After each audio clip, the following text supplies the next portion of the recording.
welcome to another episode of The Grumpy Dads. Before we go on, hit like, do subscribe to our channel and hit that bell so you get any new content that comes on. It will be notifying you and you can check out what we're doing. I want to welcome, as always, Chris. Hello, mate. And this week we have got another amazing guest, Nick Scurr. Am I saying that right, Nick Scurr? Yeah, you are. That's right. Yeah. Hi. How are we doing, Nick? Are you okay this morning? I'm okay, thanks. Yeah, it's bright and early, and it's thanks for inviting me onto your podcast here. It's really interesting. More than welcome. We're going to kick off as always with icebreaker antics. I don't know if you've ever watched an episode, but I'll explain the rules. I scour the net looking for 1-star reviews. In fact, no, this time it's another one. I've got a 5-star review because it was funny. So I'm going to stick a 5-star. I search the net for reviews, and basically what you've got to do is guess the product based on the reviews. If you guess it on the first guess, you get 3 stars. On the second guess, it's 2 stars. And on the last guess, it's 1 star. First review. Every time I use it, it rides up my backside, leaving both cheeks on show. Where do you find these? I'm not telling you for this one. That's a clue if I tell you. A thong.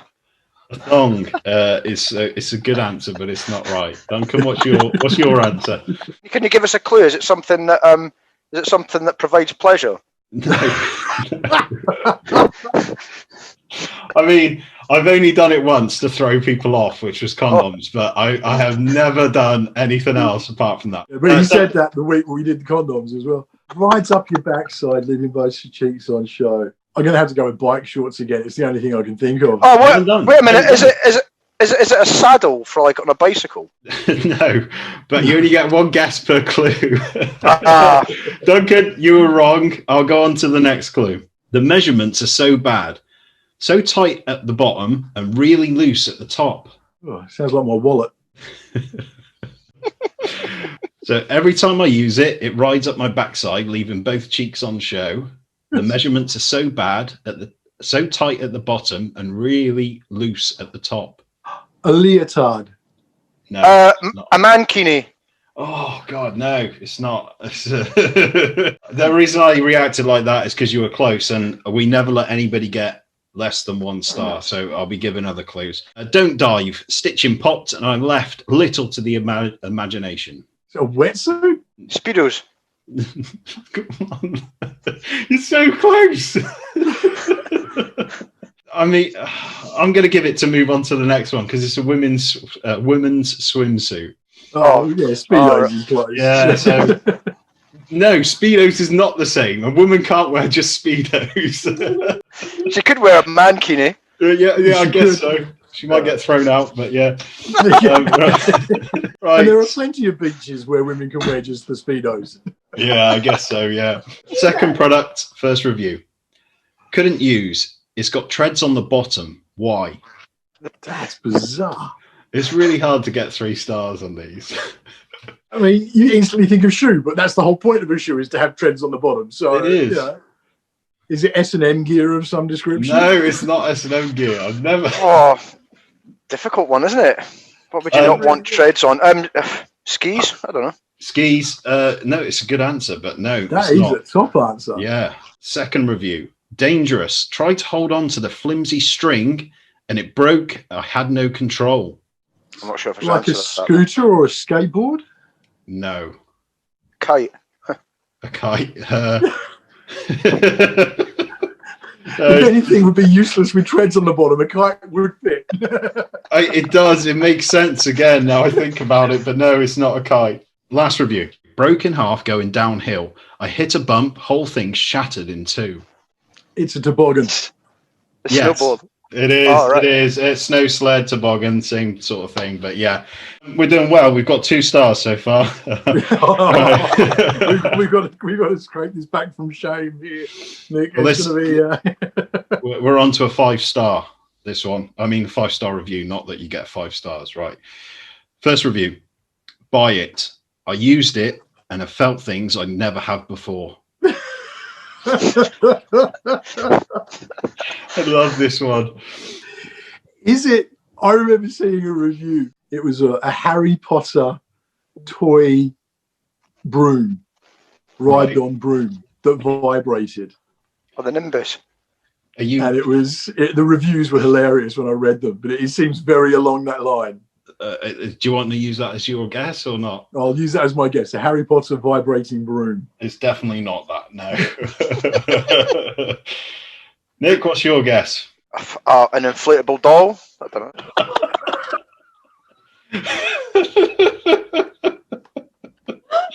No, it's not an inflatable doll. Does that have treads on the bottom? What's the string for? No, It's a balloon. We're not on that product anymore. This is a new one. Right, I'll go on to the second clue. It makes you emotional. Candles, darken the room, and get ready for the most unbelievable ride. What goes on in your mind, I really don't know. But These are reviews I found. This every week. It's that we've got the terrible minds. He finds this stuff. Oh God. well, Oh, I was going to say, is it like a VR set? But that's a really good guess. Buy it. I used it. Felt things. I never. That is a brilliant guess. I almost want to give you the point for that, or 2 stars, but no, it's not. Nick, what's your guess? I really don't know. I haven't got a clue. You've used your doll answer, so that's gone. Is it some kind of? Is it like a virtual reality game? No, it's not. Another good guess along the lines of Duncan's answer, but no, it's not. Last review. This is for 3 stars overall. Instantly relaxes. The smell, the feel of the water, only a small handful, and it'll take you to heaven. Redox. Is it like a bath bomb? Or, what was that? Sorry, Nick. Redox. I said Redox. Redox. Yeah. Bath salts. Yeah, I'm gonna have to combine your answers to get the right one, like I did with the others. But yes, it is bath salts. Yeah, they were really expensive as well. I found them on Amazon. Who on earth reviews bath salts as the ride of your life? These were actually on Amazon. Is that what this is? I don't know. But I'm telling Wait a minute. Are you actually buying these products? Or are you just checking the reviews out? No, I'm just checking the reviews. I mean, are you sure? Are you sure? I'm just trying to think of the ones that I've been through that I'd have to buy. I don't know. Anyway, we're on to the next phase of icebreaker antics, which we call crazy questions. These are completely out there questions, completely random, but we want your opinion on them. What would the adult version of an ice cream truck sell, and what music would it play? It'd have to be alcoholic, wouldn't it? If it was an adult version. That's a good one. What about some little fritters to go with them? Oh, he's going proper Scottish there. What about the Mars bar fritters and stuff? Yeah. I'm Brew on Tap. Bars. I tried one of them because I just had to know, and it was an experience. I will say that. A deep fried Mars bar. Yeah, they are quite nice. I thought about that for ages, but I think alcohol's the best answer there. Alcohol, yeah. Has to be alcohol. Song wise, had to be Def Leppard, Pour Some Sugar on Me. Yeah, I think people would go out of the house for that, hearing that, and then run into to get their alcohol. Right, next crazy question. When was the most inappropriate time you burst out laughing? I don't know about burst out laughing. I just got, we're talking 15 years ago, and I just got one of the Motorola flip phones. It was the Motorola Razr. I'd set it all up, and I had Foo Fighters' Best of You as my ringtone. Yeah. Honestly, Best of You. And I was at a funeral, and I'd forgot to switch it to silent. And the eulogy was being given, and suddenly my phone went, "Is someone getting the best? The best!" I'm freaking out. I had to switch it off. That was probably the most wildly inappropriate moment, not for laughing, but just utter. Mine was at a wedding, and it wasn't bursting out laughing, but it's all those times when I'm sitting there and I'm a little bit bored. I won't say whose wedding it was. And my mind will start going through funny scenarios, and it kind of builds and builds and builds. And at this point, I'm starting to almost like stifle giggling. And it's horrible because I keep on picturing different scenarios that are happening at the wedding. It's just people falling over or someone breaking wind or something. Gee,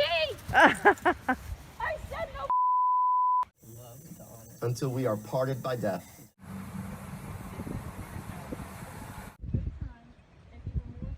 And ready, 1, 2, 3. My head plays it over and over. You know what? I was watching Baz Luhrmann's Romeo and Juliet, the one with Leonardo DiCaprio. There's the scene, it was just at the end, and it's this silence. They're in the chapel, and he's waking up to find her dead kind of thing. And it was just this eerie silence. And a guy two rows behind you just hear this.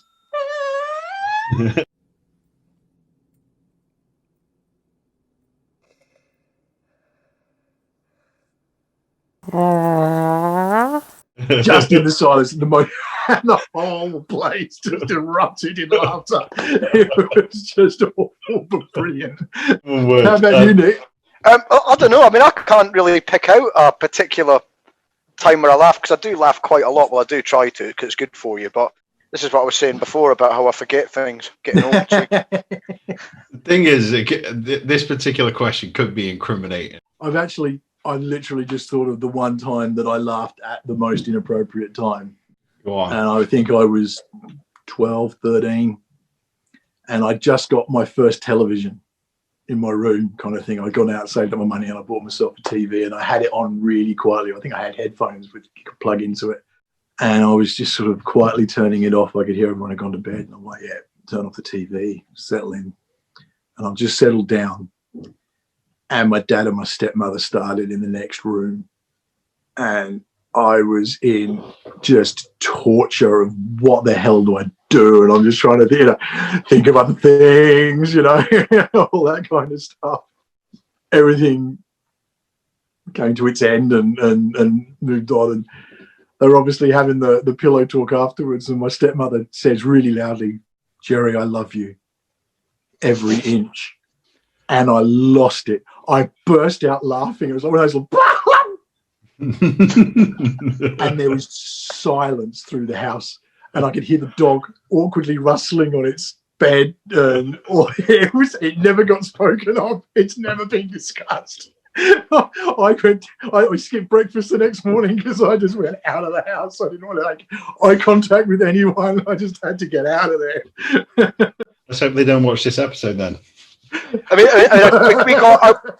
got one with my dog. My dog actually climbs trees. He's a nutcase.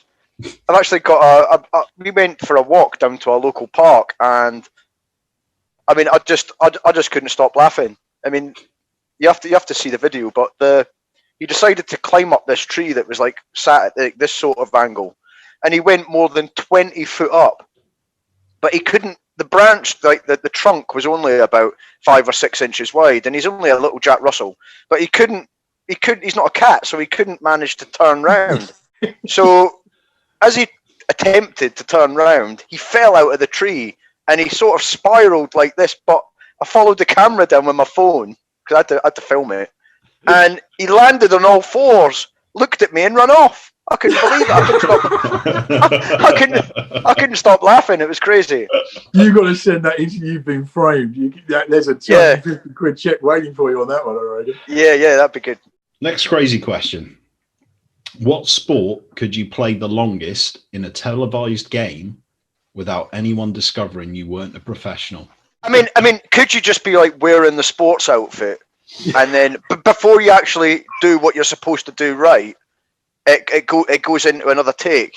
Well, I did come up with an answer for this one, and I thought I could get away with being a professional for quite a while if I was playing chess. Because literally, you just stop playing and let the clock run down. Move a few pieces, nobody's going. Yeah, exactly. Rub your chin around the table a couple of times. But chess. Still, how would you look professional?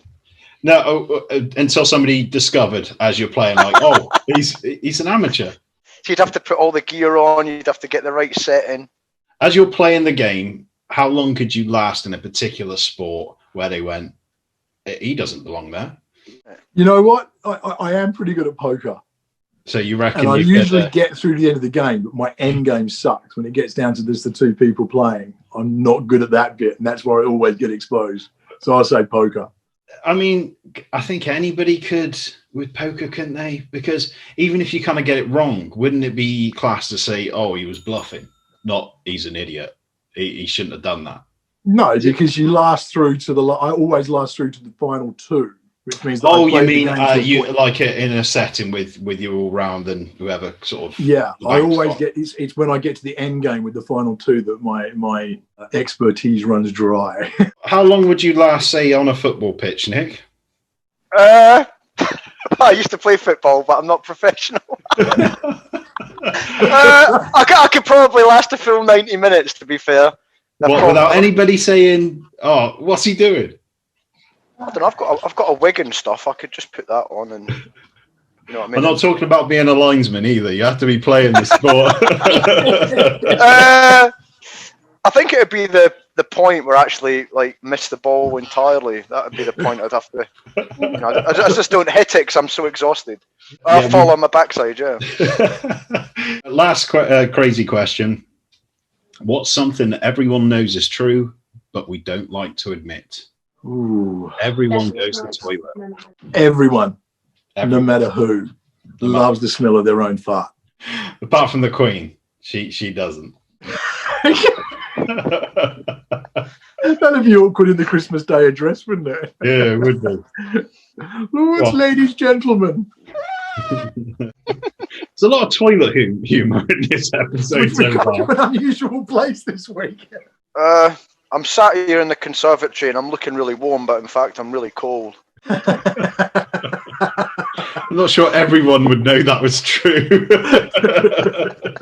Something everyone knows is true, but we don't like to admit. I'm going to hold for a second while they're just doing some grinding upstairs quickly. Are you sure it's grinding? Yeah. Someone just good. You just got a strange flush. I shouldn't have had curry last night. I think that we as citizens are powerless. We don't like to admit it. We like to think we've got the voting power and all that kind of stuff. But let's just look at the evidence we've got over the last 5 years of who's running the countries, who's doing everything, and we don't have any power. It's the idiots in charge. Let's stop that there because we could probably go on all day about it. I'm gonna thank Nick for coming on and joining us. We really do appreciate our guests kind of make these episodes, so we appreciate you coming on. That's all right. Nick, thank you for having me. Yeah, you're welcome. Obviously, I do a bit of research on all the guests, and something I found on yourself is a BTD radio. All right, Beyond the Dawn Radio, yeah. Yes. Tell us a little bit about the show and how it all started for you. Basically, when I first founded my non-profit, I got involved with radio, completely self-taught. I was collaborating. Basically, what happened was I was collaborating with many radio stations, and I done some voluntary work here locally in FM. And I decided to, well, when they actually turned FM, things didn't go quite as well as what I would like, and I was going through a difficult time. And I wanted to share music in a way that was about the love, and you know what I mean, that's what music's all about. Yeah. And I collaborated with Beyond the Dawn Radio right back in, like when I first started. So when I decided to move on, I thought, well, I don't forget where I came from and who helped me out in the beginning. So I went back to Beyond the Dawn Radio, and they offered me an hour slot once a month. So, but they're pretty flexible. So I just kind of host my show over there. It's based in Los Angeles, so it kind of gives musicians a different listener base. Rather than just in the UK. And I don't know what will happen in the future, but I'll probably, in the future, I might go to another station and give the artists that are already with me another listener base. So it just kind of saves them doing all the work. I do it for them, basically, and promote them online, yeah. Where did your passion for music come from? Where did it start? My passion for music, basically what happened, I lost someone that I really care about, to obviously the big C a number of years ago, and I was using social media to express my emotions like a lot of the young ones do nowadays, and I decided to put it out there. And there was other social media I couldn't do it on because I had my family and that on there. I done it on my Twitter account, funnily enough, and I forgot I've got a cousin in America, and she's a singer-songwriter. and her name's Gina Zavalis, and she said, sorry to hear about you losing one of your family members. Here's one of my songs. As I give my heart to you, I will make this solemn promise. And it all went from there. I started sharing her music, and everything just went from there. So it was thanks to her, really. She gave me the idea, and she said, look, I've been aired on a couple of radio stations thanks to you, Nick. Why don't you help other emerging artists? That's where it started, and I started collaborating with a lot of radio stations right across the UK and getting unsigned and upcoming musicians featured on their radio show. But what I found is that it was becoming very thankless, even though I'd started my non-profit business. Getting a thank you from the station, but I mean, I was doing all the work for the radio stations, finding all these quality musicians. So it was suggested to me, well, why don't you have your own radio show? And you don't have to have that problem. And that's exactly what I did. And these other stations all started blocking me when I did this. They didn't like it. It was all very silly, but I got there.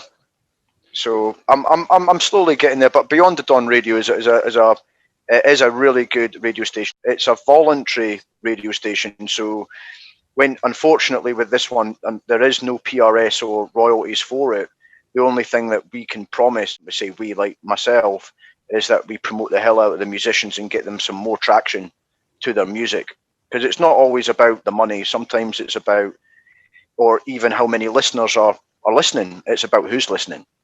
Yeah. And I've always believed in that. And I've helped quite a lot of musicians through my radio show and other ways over the years. I was listening because you've got an option on your website to play like recent tracks. Yeah. Some of them are absolutely amazing. I can't remember what the guy's name was, but it was one of the first ones that I pressed play, and you reminded me of an R&B singer, Joe. I don't know if you've ever heard of him. Yeah. No, it's one of the first tracks that you see on my show. Yeah, and it was so good, and I kind of left the website running because the music was phenomenal. How does an independent approach? Do you approach them, or do they approach you for kind of working together? Well, they normally approach me, normally through social media and Facebook, or send me an email. When I get an email, if we're not connected on social media, unfortunately, I tend not to engage with them, because when you obviously I'm here in the UK, so I've got to produce my show, and a 1 hour show can take anything up to 2.5 hours to produce and then send over. Then you've got all the promotional work and informing all the musicians that they're going to be featured. And if they don't engage with you with the show and and retweet it and share it and all that sort of thing, you've sort of done the work for nothing. It's about musicians promoting themselves as well, and giving themselves some traction. Have you ever had someone sort of approach you and you've ever had to go, look, I don't think you've got what it takes, or have you literally? That's something I never ever do. I mean, as a non-profit owner, because I set up my business to, apart from the radio show, is to protect and support musicians without any kind of bias and protect them from exploitation from the industry. So I tend to be not critical whatsoever about musicians, tracks that they've laid out and their work that they've produced. I tend to keep it personal to myself. If I get asked about a particular song, which I have done, but from even celebrity musicians have been singing to me down the phone and stuff. So it's quite humbling, but I don't believe in being critical about people's music, because there's always something out there for someone to either like or not like. Music's such a personal thing, isn't it? Yeah, Your response to it is so personal. I learned that the hard way, because I was always like a heavy metal snob. Yeah, and if it wasn't blaring guitars and people screaming or whatever, I didn't pay attention as a kid. But sort of grow and you realise I'm missing out on so much great music because I've been so closed-minded. And you realise that there's an audience for everything, and exactly, if it's touching you in some way because you've written it, then chances are somebody else is going to feel something from it out there too. Yeah, I mean, what I do when I put my show together, I always listen. I always, instead of thinking about what I like, I always kind of try and feature music that I think other people may like as well. You know, and you've got to have like your beginning and your middle and your end to make sure that people stay plugged into your show. You know, so it's a lot of planning and, you know, sorting out just to even do that. You know, I mean, that's not even including promoting it. You know, so it's so it's a lot of time consuming. It's very time consuming, but I enjoy it. It's a passion. So that's what makes it a bit more easier. Once it's a passion, it doesn't feel like work, and those hours sort of get whisked away as you're working on these things, and you don't even notice because of the enjoyment. What we will do is we will stick a link in the description to the website for the radio show. I would thoroughly recommend even just listening for the first few songs, because I kind of left it running. Oh, did you listen to the recent one at all? I can't remember any of the names because I had my head down while I was working on this, so I just left it in the background. We'll put the link in the description anyway. The last show actually aired UB40. They've sent me a couple of the tracks from their For the Many new album that they released a little while back. So it's good to have even people like that, you know, musicians like that, you know, sending me their music. It's very humbling. That's awesome. There was a band that was, I'm sure it was while researching yourself, that was classed as like the new UB40. That would be the Underclass. Yeah, and they were really good. They are really good. They're a reggae ska band from Birmingham. Rise up, rise up, rise up. Rise up, rise up, rise up. I've actually got their album here, actually. It's called Rise. Ah, nice. And you can download it from everywhere, but they're a really good band, and I'm actually good friends with them as well. So really talented guys, and that kind of leads on to, I mean, I was blown away by this, the Gosport Waterfront Festival. Gosport Waterfront Festival, yeah. Gosport, I've been telling everybody it's Gosport.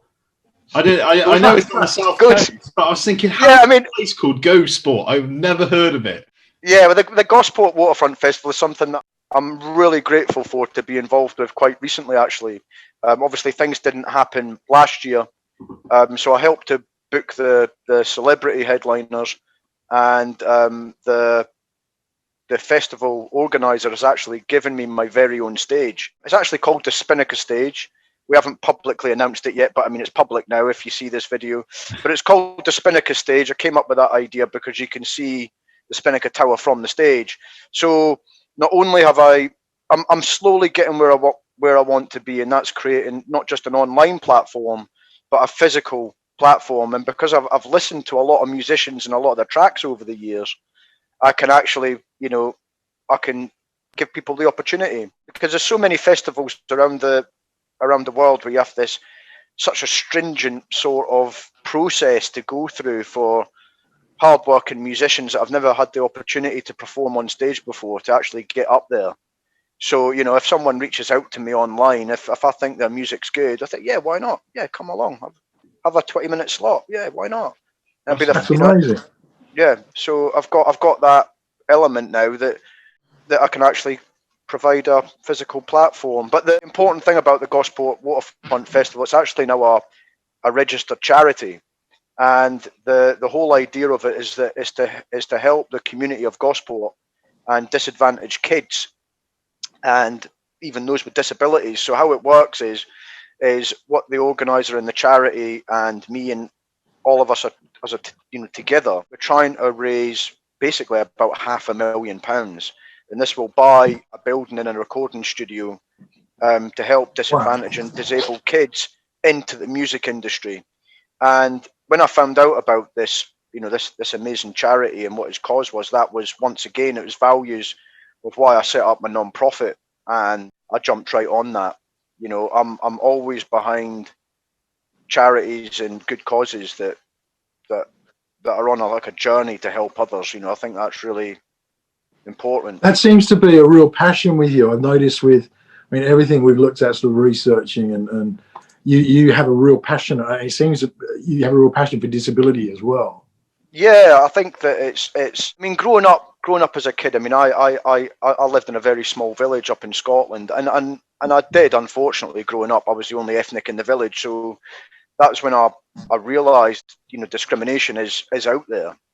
But I've sort of dealt with that over the years. But I use like my negatives to try and see other people's problems that they have as well. And disability, I do recognise disability, and it's not their problem. It's people's perceptions that are the problem for the disability, and people's attitudes towards them. And I don't see enough those that are entrepreneurial and those within the radio and the TV and all that sort of thing. It's not enough. There needs to be more opportunities and simpler processes for those that want to achieve success within the music or the radio network. So absolutely. Yeah. Is the festival a 3-day event?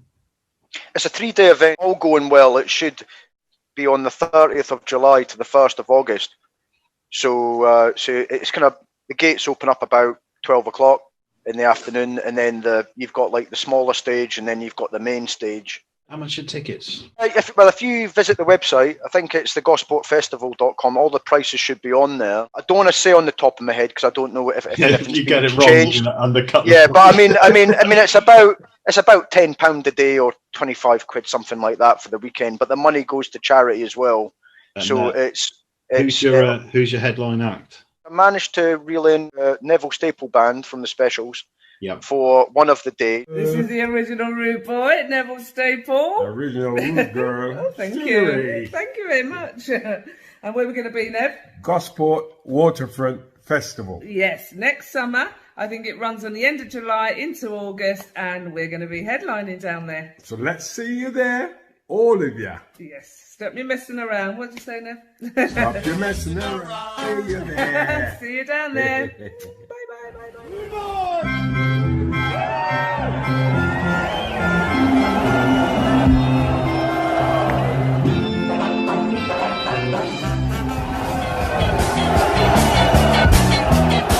I mean, I kind of make the links and get the connections, and then the organizer actually says, yeah, we'll book them.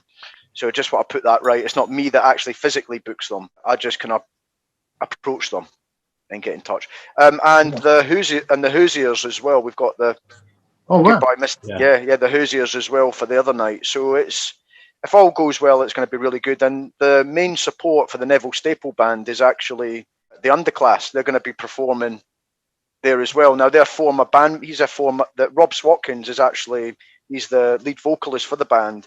He's actually former band member for the Neville Staple Band. Oh, wow. And the Beat. He played in the Beat as well. So, what's the local support been like for the festival?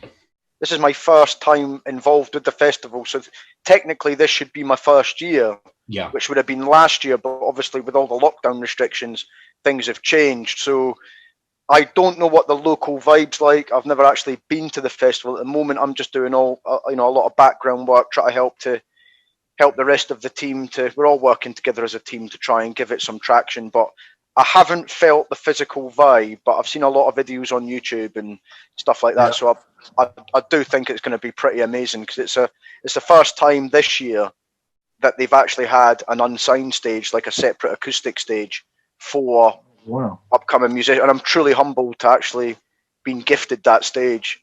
So I'll be hosting the stage as well, and I'll be stage liaison between both the main stage and the smaller stage. So if I'm ever needed to host a big stage, for whatever reason, I can be there for that as well. So, it's a lot of work. That's awesome stuff, though. I watched the film that you've been involved with last night, One Little Finger. All right, yeah. And it really spoke to me on the basis that I'm really passionate about music. Beyond just what I enjoy, I think there's a real healing power to music. And there's also, it's a universal form of communication that anyone can understand. Every culture in history has had music in some form or another. And I love that was interlaced through. Do you want to explain a bit about the film for us? Yeah, so the movie One Little Finger, it was released on Amazon Prime and iTunes back on the 16th of November last year. And it features almost over 80 persons with disabilities. That's from children through to adults, and they're all cast members or musicians within the movie.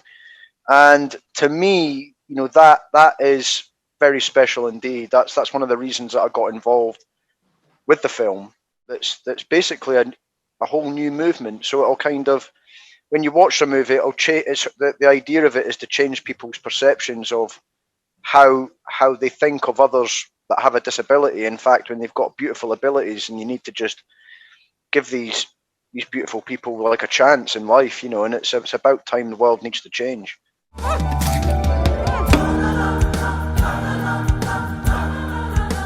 these students are not people with disabilities. They are children with magical abilities.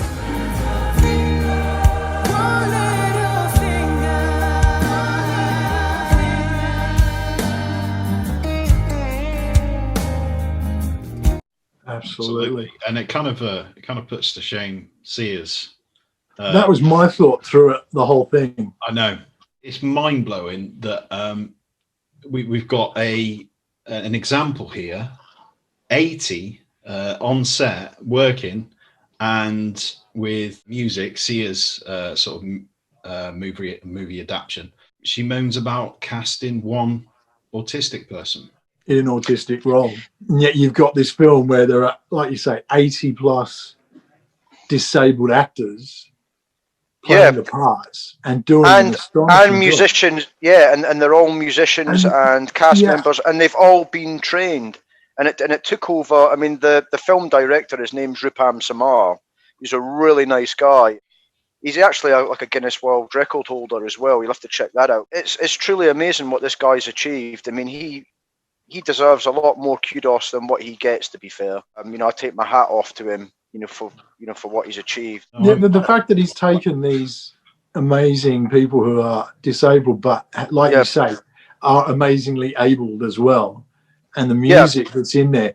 And I really love that universality of it, and the idea of music therapy. So, I mean, for anyone watching, do check out the film. We'll put the link in the description. Yeah. But it's really about a lady who has a theory about music. Neurologist. Yeah, she's a neurologist, and she has a theory about me, and she's sort of going out to prove this theory that music, because it uses other parts of the brain, music fires the whole brain. That's right. Things like when you've got speech delay or people who've had accidents and are unable to speak, they use music and singing to bring it out because it uses another part of the brain completely.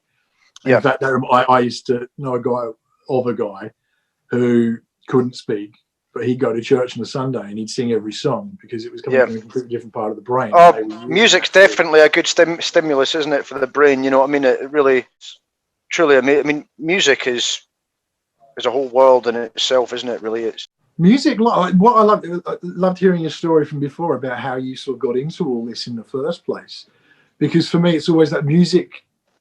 It's cliche, I guess, the soundtrack of your life. But you find that there are songs that speak to you at certain points, and obviously your cousin's song really spoke to you. And I mean, my favourite song is a song by Ultra Bridge called Blackbird, which is along the same sort of, I'm guessing, the same sort of lines. Because the guy who wrote the lyrics to that wrote it about his good friend who passed away, who'd been ill all his life. And the sort of idea of the song is that you'll never be broken again. You're going to be whole now, wherever you're going to. I think going back to what you mentioned about something to do with a television, that they only had one disabled actress. Music by Sia, the movie. Sia's a movie called infuriated the autistic community.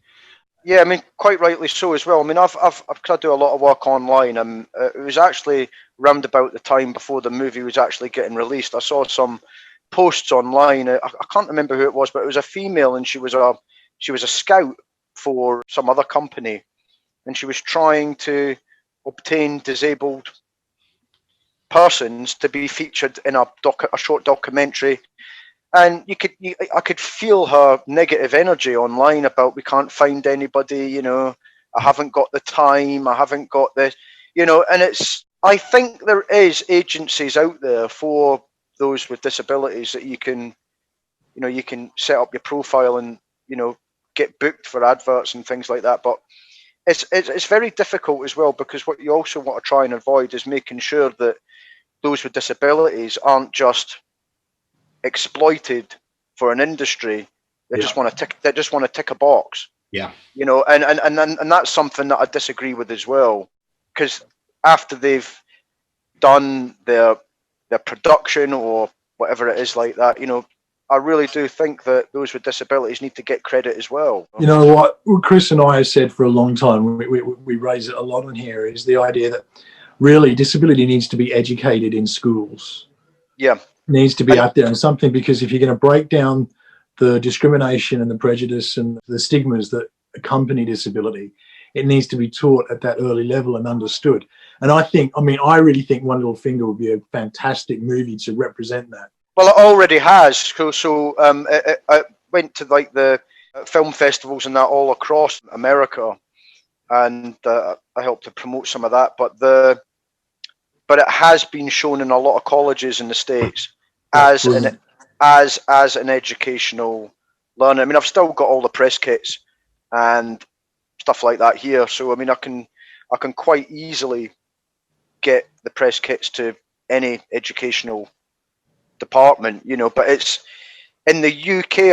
I've sort of struggled with it. I mean, I'm going to be talking to a university, hopefully up in Birmingham. I've been invited up there. I'll be talking to some students about it a little bit more in depth. I mean, this is a bit more relaxed, so you know, it's not everything has to be spot on the nail. But I mean, One Little Finger is a truly beautiful movie, and the time and the work from everybody involved within it, that I've worked with these beautiful people with beautiful abilities, and given them the time and the patience that they need. And I've always believed that you know, whether it's in music, whether you've got a disability, whether it's whatever culture or background you're from, if you're given the right opportunities in life, you can achieve success. And that is something that I've always believed in. And I've you know, over the years, I've always struggled to try and help myself, but I do seem to have this ability to help others, and that's why I enjoy doing it, because I'm always better at helping other people than myself. Kira Lawrence, a previous guest of ours, is to that. She gave us her story, and they kind of made amendments, became flexible, and she's gone on to do wondrous things, hasn't she? Absolutely. I mean, she's an ambassador for MenCap. She works for them, and she's amazing. And she seems to take ideas, I think, much like what you talk about. Really, she's out to prove that there's nothing that can hold her back. And if she sees an area that disability is misrepresented or underrepresented, she just goes straight in there, all guns blazing, and wants to prove, no, I can do this, you know. She's fearless, though, isn't she? Oh, absolutely. That's how she got a podcast. Because I don't think we knew her at all, did we? And she just popped up on our timelines. I'll come on your podcast, and we're kind of like, yeah, okay. She turned out to be this amazing guest, but she's got really strong ties to the music community as well. She doesn't like it being known, but she's got a very famous cousin who's a musician, who plays out a lot, and just a lot of inspiration for her. And she goes out and does, like I say, there's nothing holding her back, because the only thing holding her back, and funnily enough, Liz Wright, who we had on a few weeks ago as well, she was a Paralympic silver medalist, and she said that the biggest issue isn't ramps, it's not being able to get on a bus. The biggest hurdle that she experiences to life is other people underestimating and just assuming that she can't because she's got a disability. So that's just so wrong. I mean, we're now in the 21st century, and that sort of behaviour just shouldn't happen anymore. You know, people should be, you know, it's all about a person's character. It shouldn't be about what you look like or, you know, what even you've achieved. You know, you're human beings at the end of the day. Amen. I do have I've had to deal with my own small dyslexia problems as well. I've had to work really hard on that as well. So I've got to deal with my own little things. So, but that's it. You know, but things like that, like you're saying, you have dyslexia. They can be real hurdles, but it's what you make of it. And it was funny enough, Liz Wright again. She has an online ebook. And one of the people that she interviewed for this is about disability and disability awareness and acceptance.